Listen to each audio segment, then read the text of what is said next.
ध्यान दिया जाए। शेप ऑफ ऑर्बिटल, कक्षकों की आकृति। तो एस कक्षक की आकृति हम लोग बताए थे कि एस कक्षक की जो आकृति होती है क्या होती है, गोलाकार, यानी कि स्फेरिकल होती है, ध्यान रखना है।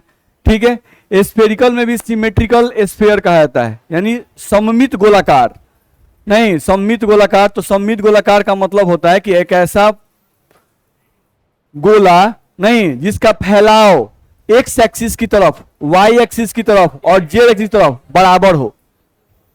बात समझ में आ रहा है? तीनों एक्सिस की तरफ उसका फैलाव क्या हो, बराबर हो। तो वैसे गोले को सिमेट्रिकल स्फीयर कहते हैं, ध्यान रखना है। यानी कि अगर आप इसका सेंटर ले लेते हो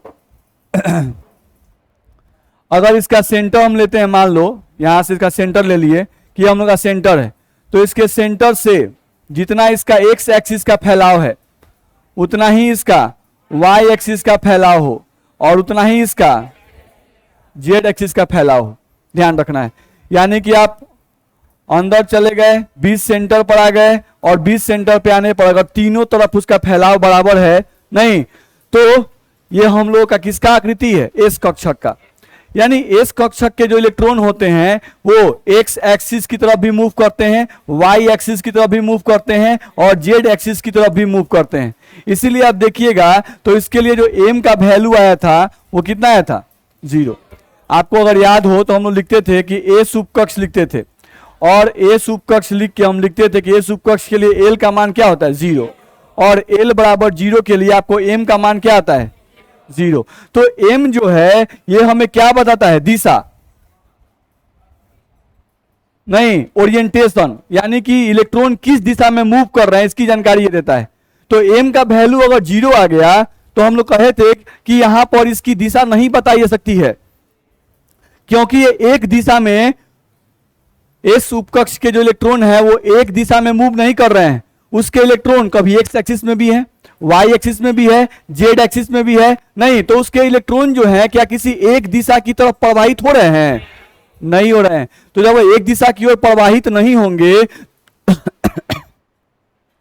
ध्यान रखना है, तो अगर एक दिशा की ओर प्रवाहित नहीं होंगे तो उस केस में एम का वैल्यू हम लोग क्या आया, 0। मेरी बात समझ में आ रही है?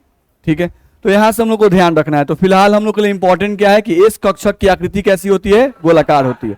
हम ये भी बताए थे कि किसी भी कक्षक की जो आकृति होती है वो आकृति इलेक्ट्रॉन के घनत्व के आधार पर बताई जाती है, नहीं इलेक्ट्रॉन के घनत्व के आधार पर बताई जाती है कि हाँ नाभिक जो है, नाभिक के बाहर इलेक्ट्रॉन जो है कैसे फैले हुए हैं, किस आकृति में वो दिखाई दे रहे हैं। इलेक्ट्रॉन तरंग है नहीं, तो वो तरंग किस रूप में दिखाई दे रहे हैं। तो अगर तरंग गोल गोल घूमते हुए दिखाई दे रहे हैं एक जगह नहीं, तो वहां की आकृति क्या होगी, गोलाकार नहीं।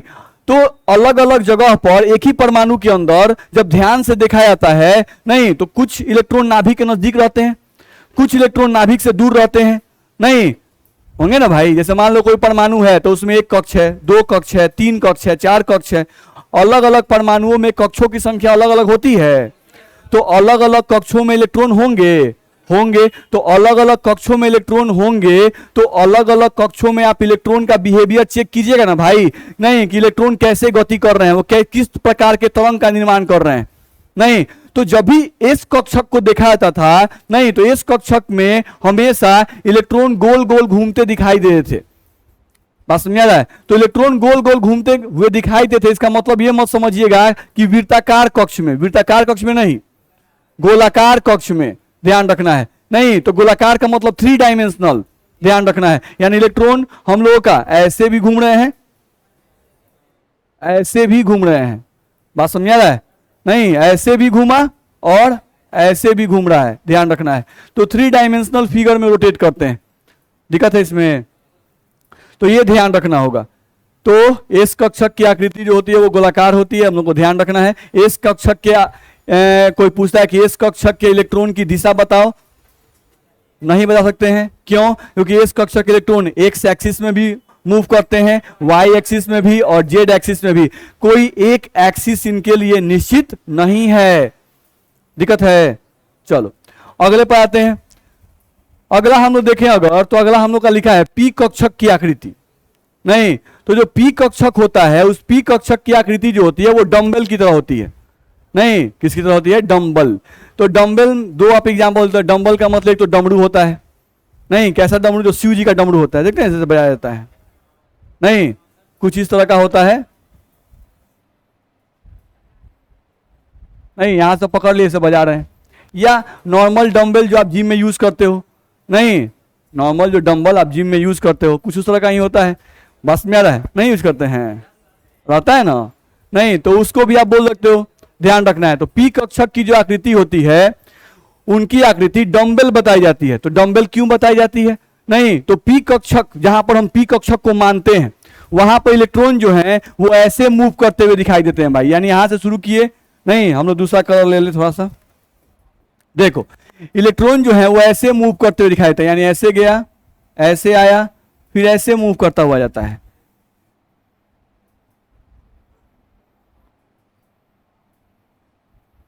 ऐसे मूव करता हुआ। नहीं तो जब इलेक्ट्रॉन ऐसे मूव करेगा तो जो आकृति बनती थी वो जिस आकृति से मिलता था वैसा नाम लिख दिया गया, ध्यान रखना है।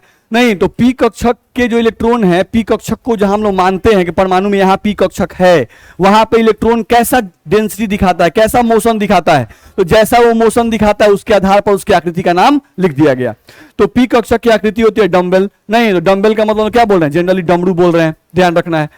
चलो अब यहां देखें तो ये हो गया हम लोग का डंबल का शेप। अब इसमें ध्यान रखना है कि ये जो हम लोग के बनाए गए हैं इनको हम लोग क्या कहते हैं? लोब्स। ये भी क्या है आपका? लोब्स। नहीं तो जो आपके इलेक्ट्रॉन होंगे वो इसी लोब्स में मोशन करते हैं, जो आपके इलेक्ट्रॉन होंगे वो इसी लोब्स में मोशन करेंगे, यानी इसी में इलेक्ट्रॉन प्रेजेंट रहेगा या इसमें इलेक्ट्रॉन प्रेजेंट रहेगा, ध्यान रखना है। नहीं इलेक्ट्रॉन पाए जाने की संभावना कहां होगी? लोब्स में। नहीं अब ये लोब्स के बीच का ये जगह है, इसको कहा गया नोड्स, हिंदी में भी इसको नोड्स ही कहते हैं। नहीं तो नोड्स का मतलब होता है कि इन दोनों लोब्स के बीच का वह जगह जहां इलेक्ट्रॉन पाए जाने की संभावना शून्य हो, इन दोनों लोब्स के बीच का वह जगह जहां इलेक्ट्रॉन पाए जाने की संभावना क्या हो? शून्य हो, उस जगह को हम लोग क्या कहते हैं? नोड्स। ठीक है। तो कोई पूछता है कि भाई पी कक्षक जो है, नहीं उसमें कितने, एक पी कक्षक में कई गो लोब होता है? दो गो, एगो एगो दो गो। नहीं तो एक पी कक्षक में दो लोब्स होते हैं। इलेक्ट्रॉन पाए जाने की संभावना कहां होती है? तो लोब्स में। नहीं पी कक्षक के पास कितने नोड होते हैं? तो एक। पी कक्षक के पास एक नोड हम लोग का प्रेजेंट है। नोड किसे कहते हैं? तो वह स्थान जहां इलेक्ट्रॉन पाए जाने की संभावना शून्य हो, जहां इलेक्ट्रॉन नहीं पाया जाए उस स्थान को हम लोग क्या कहते हैं? नोड्स। ये ध्यान रखना है। चलो अब हम लोग को यह पढ़ाया गया है कि एक पी उपकक्ष में 3 कक्षक होते हैं, ऐसा पढ़े हैं कि नहीं? एक पी उपकक्ष में 3 कक्षक होते हैं, कौन कौन? पी एक्स, पी वाई और पी जेड, पढ़े हैं ना? नहीं एक पी उपकक्ष में 3 कक्षक होते हैं, पी एक्स, पी वाई और पी जेड। आप याद करो हम लोग ऐसा बोलते थे, अगर आपको ध्यान में हो तो हम बोलते थे यहां पर कि जो पी उपकक्ष है, पी उपकक्ष अगर है तो पी उपकक्ष के लिए एल का मान कितना होता है? 1। अगर एल का मान 1 है तो एम का मान निकाल सकते हैं, यही ना होगा। अब देखो यहां पर हम लोगों का एम का 3 मान आया, तो एम का 3 मान आया, नहीं तो यहां से हम लोग कहा गया था कि इसमें एम का 3 मान का मतलब 3 कक्षक, ध्यान रखना है। कितने मान आ गए? 3 कक्षक। अब 3 कक्षक का मतलब होता है 3 दिशा, 3 दिशा। अब हमको ध्यान रखना है कि जो पी उपकक्ष है, जो हम लोग का पी उपकक्ष है उसमें 3 कक्षक हैं, पी एक्स, पी वाई और पी जेड।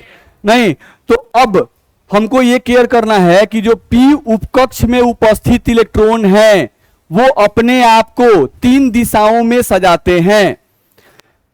पी उपकक्ष में नहीं उपस्थित कितने कक्षक हैं? 3। नहीं तो इसका मतलब हुआ कि पी उपकक्ष के इलेक्ट्रॉन कितने दिशा में सजेंगे? 3 दिशा में अपने आप को सजाएंगे। बात समझ में आ रहा है? तो 3 दिशा का मतलब हो गया कि कुछ इलेक्ट्रॉन एक्स एक्सिस की ओर सजेंगे जिनको पी एक्स कहा गया, यानी कुछ इलेक्ट्रॉन एक्स एक्सिस पर, ये लोब्स कहां हैं? एक्स एक्सिस पर।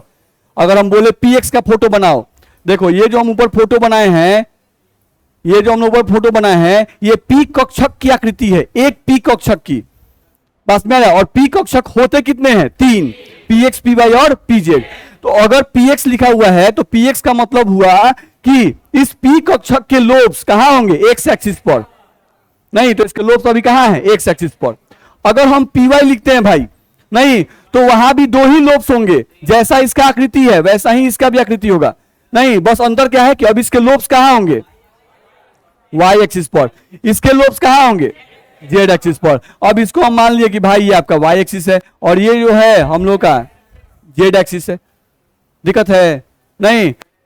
तो केयर करेंगे कि पी उपकक्ष में 3 कक्षक, 3 कक्षक का मतलब पी उपकक्ष में जो इलेक्ट्रॉन उपस्थित रहते हैं वो अपने आप को 3 अलग अलग दिशाओं में सजाते हैं। कुछ इलेक्ट्रॉन एक्स एक्सिस की तरफ सजते हैं, कुछ इलेक्ट्रॉन वाई एक्सिस की तरफ सजते हैं और कुछ इलेक्ट्रॉन जेड एक्सिस की तरफ सजते हैं। ध्यान रखना है। इलेक्ट्रॉन अपने आप को क्यों सजाते हैं? क्योंकि वो दूसरे परमाणुओं से आसानी से आबंध का निर्माण कर सकें। अगर सभी इलेक्ट्रॉन एक जगह इकट्ठा रहेंगे तो उनके बीच में विकर्षण होगा, और विकर्षण होगा तो वो क्या दूसरे परमाणुओं से आबंध का निर्माण कर पाएंगे? नहीं कर पाएंगे। तो अगर एक परमाणु को दूसरे परमाणु से आबंध का निर्माण करना है तो अपने इलेक्ट्रॉन्स को कुछ इस तरह से सजाना पड़ता है कि उनके बीच में लगने वाला विकर्षण कम हो जाए। उनके बीच में लगने वाला विकर्षण क्या हो जाए? कम हो जाए। क्योंकि विकर्षण जितना कम होगा आकर्षण उतना ही ज्यादा होगा, आकर्षण जितना ज्यादा होगा आबंध बनने की क्षमता उतनी ही ज्यादा होगी। दिक्कत है? नहीं। 2 परमाणुओं को अगर एक साथ रहना है तो आकर्षण जरूरी है कि विकर्षण? आकर्षण जरूरी है। नहीं तो आकर्षण के लिए आपको अपने आप में कुछ बदलाव करने पड़ेंगे कि नहीं करने पड़ेंगे? करने पड़ेंगे। तो वही आपका जो पी उपकक्ष है वो अपने आप में बदलाव करता है। क्या बदलाव करता है? कि अपने इलेक्ट्रॉन्स को फैला देता है 3 दिशाओं में, कुछ को एक्स एक्सिस की तरफ जिसको पी एक्स कहा गया, किसी को वाई एक्सिस की तरफ जिसको पी वाई कहा गया, और कुछ इलेक्ट्रॉन को जेड एक्सिस की तरफ जिसको पी जेड कहा गया। अब ध्यान रखना है कि यहां पर तो हम तीनों ऑर्बिटल्स को अलग अलग बनाए हैं भाई, नहीं x axis, y axis, z axis. लेकिन एक्चुअली एटम के अंदर अगर हम लोग बात करते हैं, अगर हम लोग एटम के अंदर बात करते हैं तो थोड़ा समझने की कोशिश करो। ये हुआ एक्स मान लेते हैं, इसको मान लो कि आपका वाई हो गया। नहीं, एक और आप लाइन खींच दो कि ये आपका जो हो गया वो जेड एक्सिस हो गया। नहीं, अब इसमें आप मान लिए कि भाई ये हमारा एक्स है, आप मान लिए कि ये आपका वाई है, और ये वाला क्या है? जेड। एक्चुअली जेड कहाँ होता है? ऊपर। नहीं, और इस बोर्ड के अंदर होता है ना? नहीं। अब हमको कोई बोलता है कि बाबू इसमें पी एक्स दिखाओ, क्या करेंगे? पी एक्स, ये देखो, ये किसका फोटो हो गया? पी एक्स का। कोई बोलता है पी वाई दिखाओ, तो वाई एक्सिस, ये पी वाई हो गया। कोई बोलता है पी जेड दिखाओ,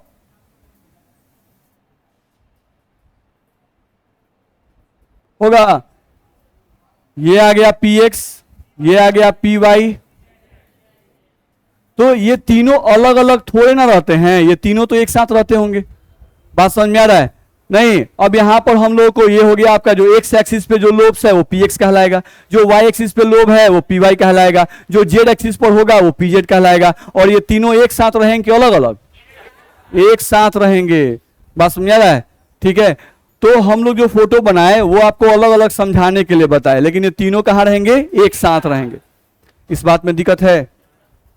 तो एस कक्षक की आकृति हम लोग को मिल गई गोलाकार, याद रखेंगे भाई। नहीं, ठीक है। एस कक्षक में इलेक्ट्रॉन का दिशा नहीं बदल सकते हैं क्योंकि एक्स में भी मूव करते हैं, वाई में भी और जेड में भी। अब बात करते हैं पी कक्षक। तो पी कक्षक डंबल होते हैं, डमरू की आकृति की होते हैं, ध्यान रखना है।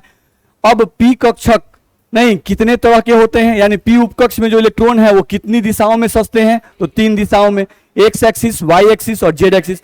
इसीलिए पी को लिखा गया p x, p y, p z. नहीं, उनका अलग अलग फोटो बनाए हम लोग और फिर उन तीनों को एक साथ हम लोग बनाए। इतना में दिक्कत है? आगे बढ़ सकते हैं? चलो अगले पे आते हैं।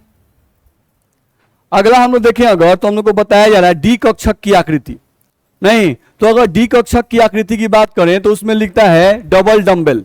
नहीं, यानी यहां पर 2 डमरू आपको दिखाई देते हैं भाई, आपको दिखाई दे। अगर हम लोग अपने से अगर बनाते हैं, नहीं तो देखो तो एक डंबल ये हो गया, हुआ नहीं, और एक डंबल जो है ये हो गया, डबल डंबल। बस में आ रहा है। तो ये जो है एक डी ऑर्बिटल, जैसे आप समझो, हम लोग यहां पर थोड़ा सा पीछे आए, देखो तो, सॉरी आगे हम लोग आ रहे हैं, यहां पर थोड़ा सा हम लोग पीछे आए तो थोड़ा ध्यान दो। जैसे हम लोग बोलते हैं कि पी जो होता है उसमें 3 डब्बा,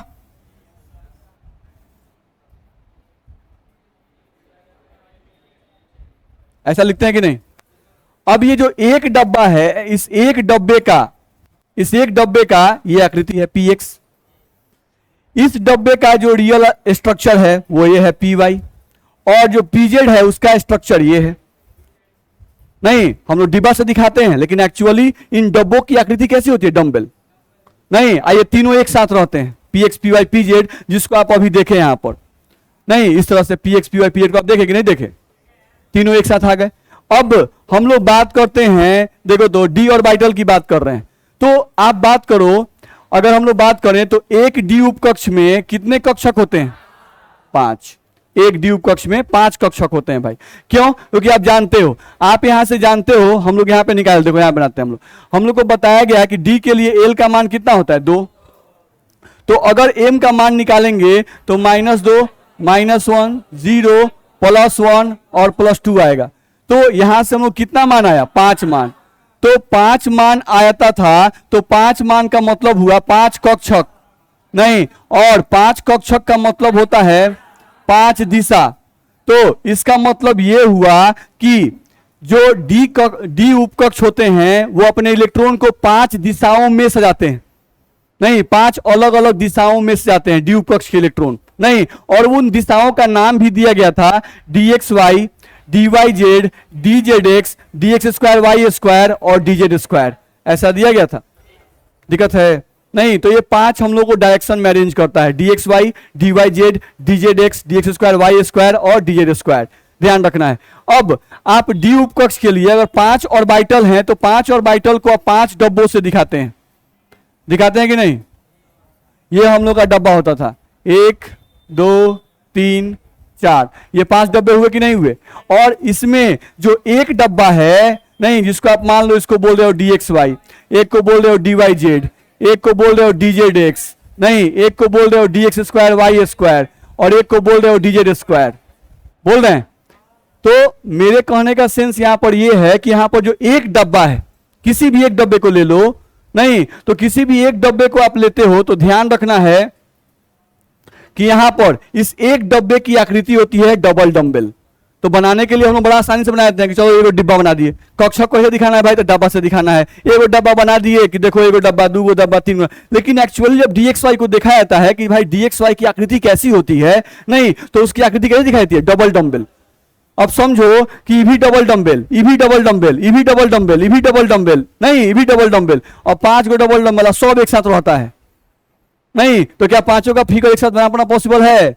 नहीं पॉसिबल है। नहीं, एक एटम जिसके हम लोग बात करते हैं उसका फिगर कितना कॉम्प्लेक्स होता है। नहीं, सिंपल हम लोग बोलते हैं कि एटम होता है, न्यूक्लियस होता है, और न्यूक्लियस के बाहर एक ऑर्बिट, नहीं, एगो गोल घिस दिया, कहते हैं कि उसी में इलेक्ट्रॉन नाचते रहता है। नहीं, लेकिन कहानी कुछ हो रही है भाई। नहीं, कहानी यहां पर है कि परमाणु है, परमाणु में इलेक्ट्रॉन जो है वो कक्ष में नहीं, कक्ष में उपकक्ष होता है और उपकक्ष में कक्षक होता है। नहीं, तो कक्ष में अगर इलेक्ट्रॉन से मिलना है तो पहले कक्ष में जाना पड़ेगा, कक्ष से फिर उसके उपकक्ष में जाना पड़ेगा, फिर उसके कक्षक में जाना पड़ेगा। बात समझ में आ रहा है? ठीक है। तो इलेक्ट्रॉन जो है उनसे मिलने के लिए आपको कक्षक के अंदर जाना पड़ेगा, ध्यान रखना है। सिर्फ कक्ष में जाने से आपको इलेक्ट्रॉन से मुलाकात नहीं होगी। जैसे किसी आदमी का घर बहुत बड़ा है, नहीं, तो सिर्फ उस आदमी के घर पर आप चले जाइएगा तो उस आदमी से आपकी मुलाकात हो जाएगी, ये जरूरी नहीं है। उस आदमी के घर पर गए आप, तो घर क्या है? कक्ष।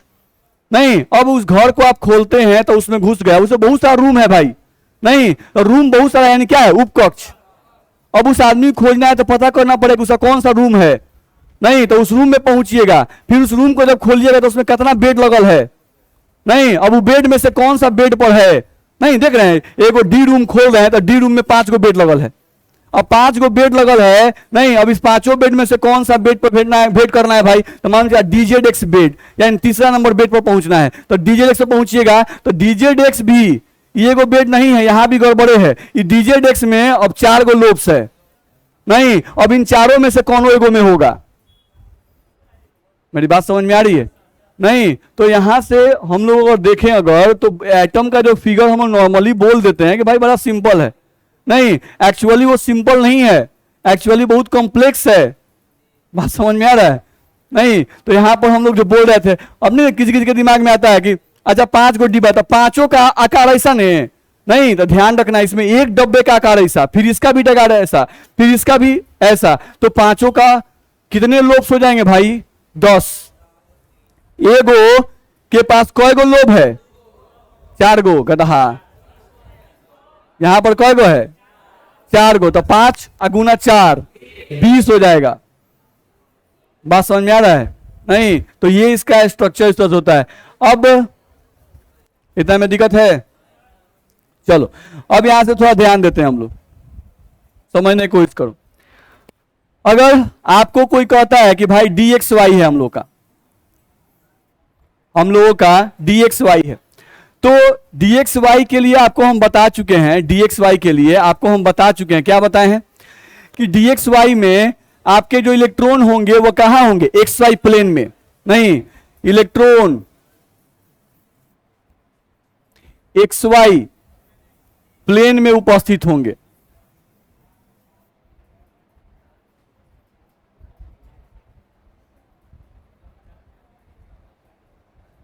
ध्यान रखना है। तो अगर dxy आप बनाओगे तो कैसे बनाओगे, ये हो गया आपका x एक्सिस और ये हो गया आपका y एक्सिस, नहीं अब इसमें xy प्लेन कौन है, ये वाला ये वैकेंट जो हम लोग का x और y एक्सिस के बीच का जो स्पेस है ये क्या है, xy प्लेन। तो अगर आपको एक dxy का फोटो बनाना है तो उनके एक dxy के पास कई गो लोब, 4, नहीं अब इन चारों लोब को आपको बताना होगा xy प्लेन में। देखो ये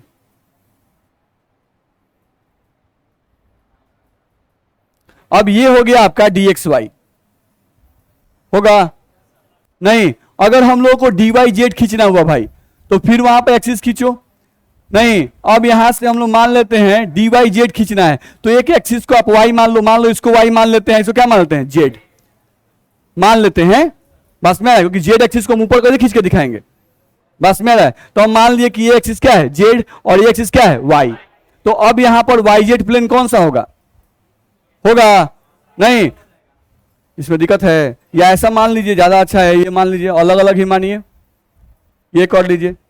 देखिए तो हम लोग जिसको x माने हैं उसको x मानते हैं, जिसको y माने हैं उसको y मानते हैं, एगो अलग से z खींच दिए, कर सकते हैं, नहीं तो ये कौन सा एक्सिस हो गया, z एक्सिस हो गया। नहीं अब आपको कोई कहता है कि बाबू तुमको dy/z का फोटो खींचना है, नहीं तो dy/z का फोटो खींचना है तो आपको खोजना होगा कि इसमें हम लोग का z y और z प्लेन, नहीं तो y हो गया ये वाला हुआ, नहीं और ये हो गया z, तो yz प्लेन होगा, नहीं तो आपके लोब्स हो जाएंगे इस तरह से, इसीलिए फिगर में गड़बड़ हो जा रहा है, इसीलिए हम लोग उस तरह से बनाएंगे ज्यादा। तो इसमें 3 डायमेंशनल हम लोग का होता है, इसीलिए हम लोग इसको मान रहे थे z और इसको क्या मान रहे थे y, तो इसमें दिखाना आसान होता है, y मानेंगे, इसमें दिखाना हम लोग का आसान होता है y। तो अब यहां पे दिखता है कि ये yz प्लेन है, तो लोब्स वैसे ही चारों होंगे लेकिन बस उनका प्लेन क्या है, अलग है। यहां पर जो प्लेन था वो कौन सा प्लेन था, xy प्लेन था, नहीं लेकिन अब यहां पर जो प्लेन है वो आपका yz प्लेन है जी, ध्यान रखना है, ठीक है। अब सेम आपसे कोई बोलता है कि हम लोगों का अब बनाना है dy/z, ये कौन सा बना हम लोग का, ये dy/z का फोटो बना। अब कोई बोलता है dzx का बनाओ, तो इसको मान लो z, इसको मान लो x। अब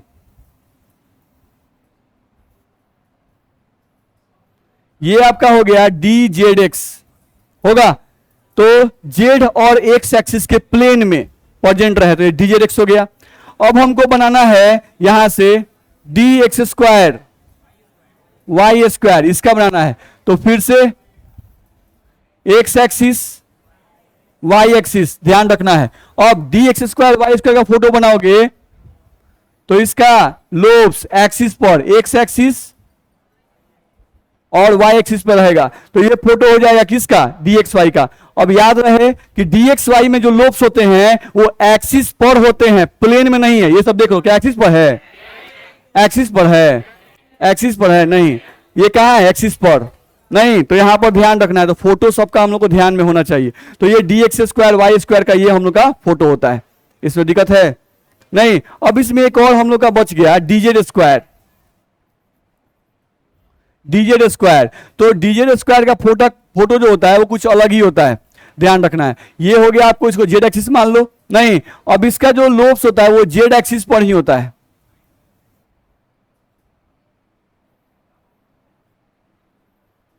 ये कुछ इस तरह का फिगर होता है डीजेड स्क्वायर का, ध्यान रखना है। इसमें चार लोब दिखाई नहीं देते हैं, लेकिन भाई चार लोब होते हैं, बस में आ रहा है।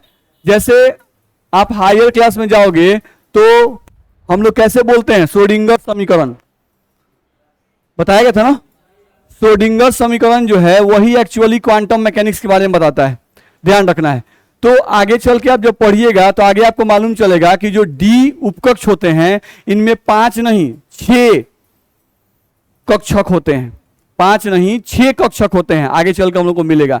और होता क्या है कि जो 6 कक्षक होते हैं उनमें जो लास्ट के 2 बच गए, जैसे आप 4 खींच दिए नहीं, अब 4 के बाद जो 2 बच जाते हैं वो आपस में मिक्स कर जाते हैं, और मिक्स करके कुछ स्पेशल टाइप का स्ट्रक्चर बनाते हैं जिसे हम लोग क्या कहते हैं, डीजेड स्क्वायर। ठीक है, फिलहाल के लिए अभी उतना दिमाग नहीं लगाएंगे। अभी हम लोग ध्यान रखेंगे क्या कि हम लोगों के पास डी उपकक्ष में 5 कक्षक, d x y, d y z, d z x, d x square, y square, और किसका फोटो कैसा है वो ध्यान रखेंगे। डी जेड स्क्वायर, इसके पास भी 4 लोब्स होते हैं भाई, लेकिन 4 लोब्स में हमको 2 लोब्स दिखाई देता है, और एक लोब जो है नहीं ये गोल गोल घूम रहा है, यानी ऐसा लगता है कि 2 लोब तो यहां पर हैं, और बाकी जो 2 लोब थे वो आपस में मिल गए, और मिल के क्या किए, एक गोल स्ट्रक्चर बना दिए, जो कि आपको पीनट की तरह लगता है, या इसको डाउनट कहा जाता है। नहीं, पीनट या डाउनट, जैसे आप देखे होंगे बादाम खाए हैं, ये जो आता है जिसको फोड़ते थे हम लोग, अखरोट, अच्छा हाँ वही। नहीं तो जैसा वो होता है ना कुछ वैसा ही ये दिखता है, तो ये भी 3 डायमेंशनल होता है, ऐसा नहीं है कि ये सर्किल है। बस में है, तो हम लोग क्या बोल रहे हैं समझ लो, हम लोग बोल रहे हैं अभी समझने के लिए सिर्फ यह समझ लेते हैं कि हम लोग क्या होता है, 2 लोब है नहीं, और 2 और बच गए ना, टोटल कितने लोब, 4। तो 4 में से 2 तो दिखाई दे रहा है नहीं, बाकी जो 2 बच गए उनके इलेक्ट्रॉन भी जेड एक्सिस पे ही आने वाले थे नहीं, तो वो दोनों लोग आपस में मिक्स हो गए, और मिक्स करके एक स्फेरिकल स्ट्रक्चर बना दिया। उसी स्फेरिकल स्ट्रक्चर का नाम क्या रख दिया गया, पीनट या डाउनट। बस में आ रहा है, जो आप अखरोट कह रहे हैं नहीं, जो अखरोट फोड़े खाते हैं नहीं, उसी टाइप का ये दिखता है, तो यहीं पर ये हम लोग का स्ट्रक्चर होगा। इसमें दिक्कत है, तो वही हम लोग को यहां से बताया गया। आगे बढ़े हम लोग, अभी टाइम है ना, चलिए आगे बढ़े ना। चलिए एक बार फिर से रिवाइज करते हैं। एस ऑर्बिटल का आकार गोलाकार नहीं, एस ऑर्बिटल के इलेक्ट्रॉन की दिशा नहीं है। पी ऑर्बिटल की आकृति डंबल। पी उपकक्ष में कितने कक्षक, पी उपकक्ष के जो इलेक्ट्रॉन होते हैं कितनी दिशा में सजते हैं, कौन कौन सा, एक्स वाई और z axis, x axis, y axis, z axis, not the plane. ठीक है, एक पी कक्षक में कितने लोब्स होते हैं, 2 लोब्स होते हैं। एक पी कक्षक अगर पी एक्स लिखा गया है, पी वाई लिखा गया है और पी जेड लिखा गया है, तो p x, p y, p z इन तीनों की आकृति सेम है कि अलग अलग, सेम है, कोई अलग नहीं है। अलग क्या है, दिशा। पी एक्स एक्स एक्सिस पे सोया हुआ है, पी वाई वाई एक्सिस पर है, और पी जेड जेड एक्सिस पर है, बस दिशा अलग है, उनके आकार में और उनके आकृति में कोई अंतर नहीं है। चलो डी ऑर्बिटल का आकृति डबल डंबल। एक डी ऑर्बिटल में कितने लोब्स होते हैं, 4। एक डी ऑर्बिटल में 4 लोब्स होते हैं। तो अगर आपके पास पूछा जाए कि एक डी उपकक्ष में कितने डी कक्षक होते हैं, 5। एक डी उपकक्ष में कितने डी कक्षक होते हैं, 5। नहीं, तो इस हिसाब से अगर कोई पूछता है कि डी उपकक्ष में टोटल नंबर ऑफ लोब्स कितने होंगे, 20। नहीं, एक में 4 हुआ तो 5 में 5 चौका 20। दिक्कत है? नहीं, उसके आधार पर हम लोग को ये सब अरेंज किया गया। दिक्कत है? चलो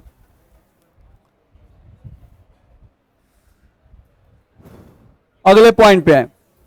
अगला हम लोग को बोल रहा है इसमें एनर्जी ऑफ ऑर्बिटल्स, कक्षकों की ऊर्जा।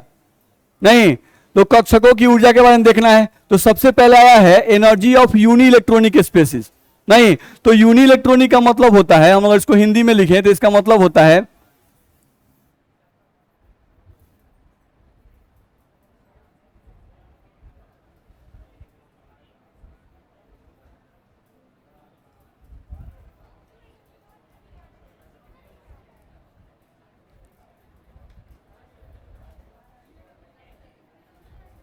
ध्यान रखना है। यहां से अगर देखें हम लोग तो हम लोग को यहां से बताया जा रहा है, यहां से हम लोग को बताया जा रहा है एकल इलेक्ट्रॉनिक स्पेसिस की ऊर्जा। ध्यान रखना है, ठीक है। एकल इलेक्ट्रॉनिक स्पेसिस की ऊर्जा। एकल इलेक्ट्रॉनिक का मतलब ऐसा परमाणु या ऐसा अणु आयन जिसके पास कितना इलेक्ट्रॉन हो, 1। नहीं, तो अगर किसी परमाणु के पास 1 इलेक्ट्रॉन है, तो किसी परमाणु के पास 1 इलेक्ट्रॉन है, कौन सा परमाणु है, हाइड्रोजन। नहीं, हाइड्रोजन परमाणु है। चलो भाई, हाइड्रोजन परमाणु, हाइड्रोजन परमाणु जो है इसके पास इलेक्ट्रॉन कितना होता है, 1। तो इसको यूनी इलेक्ट्रॉनिक कह सकते हैं कि ये भाई यूनी इलेक्ट्रॉनिक है, यानी 1 इलेक्ट्रॉन रखने वाला है। नहीं, अब मानते हैं कि ये मान लो हम लोग का हाइड्रोजन परमाणु, उसका नाभिक हो गया, उसके पास 1 कक्ष होता है, यानी 1 इलेक्ट्रॉन होता है, यही ना होता है। ध्यान समझो, यहां पर देखो, जो आपका हाइड्रोजन है उसके पास ये एक नाभिक है और इलेक्ट्रॉन कएगो, एगो है। ये पहला कक्ष है। अच्छा बताओ, हाइड्रोजन के पास कोई और भी इलेक्ट्रॉन है क्या, कोई और इलेक्ट्रॉन नहीं है। तो यहां पर नाभिक और इलेक्ट्रॉन के बीच में कौन सा बल लगेगा, आकर्षण बल। अच्छा, यहां इलेक्ट्रॉन पर विकर्षण लगाने के लिए क्या कोई और इलेक्ट्रॉन उपस्थित है क्या, उपस्थित नहीं है। यानी हाइड्रोजन के केस में अगर हमको इलेक्ट्रॉन का या किसी भी कक्ष के ऊर्जा के बारे में बताना है तो आकर्षण बल के आधार पर बताएंगे कि विकर्षण बल के आधार पर बताएंगे, आकर्षण बल के आधार पर बताएंगे। यहां पर कोई विकर्षण बल नहीं है क्योंकि यहां पर कोई भी एक्स्ट्रा इलेक्ट्रॉन नहीं है। अगर कोई एक्स्ट्रा इलेक्ट्रॉन होता तब हम लोग विकर्षण की बात करते। मेरी बात समझ में आ रही है? चलो, अब इलेक्ट्रॉन मान लो कभी पहला कक्ष में है, इलेक्ट्रॉन को ऊर्जा दिए, इलेक्ट्रॉन चला गया दूसरा कक्ष में। हाइड्रोजन के पास एक ही कक्ष होता है, लेकिन हम इलेक्ट्रॉन को ऊर्जा देकर दूसरे कक्ष में भेज सकते हैं, यहां पर तीसरे कक्ष में भेज सकते हैं, चौथे कक्ष में भेज सकते हैं, हम मान सकते हैं ऐसा। बस में आ रहा है? तो अगर देखें हम लोग तो इलेक्ट्रॉन यहां पर है, अगर इलेक्ट्रॉन यहां पर आ जाए तो इसका नाभिक से दूरी बढ़ेगा कि घटेगा, बढ़ेगा। अगर यहां पर आ गया तो इसका दूरी और बढ़ जाएगा, बढ़ेगा ना।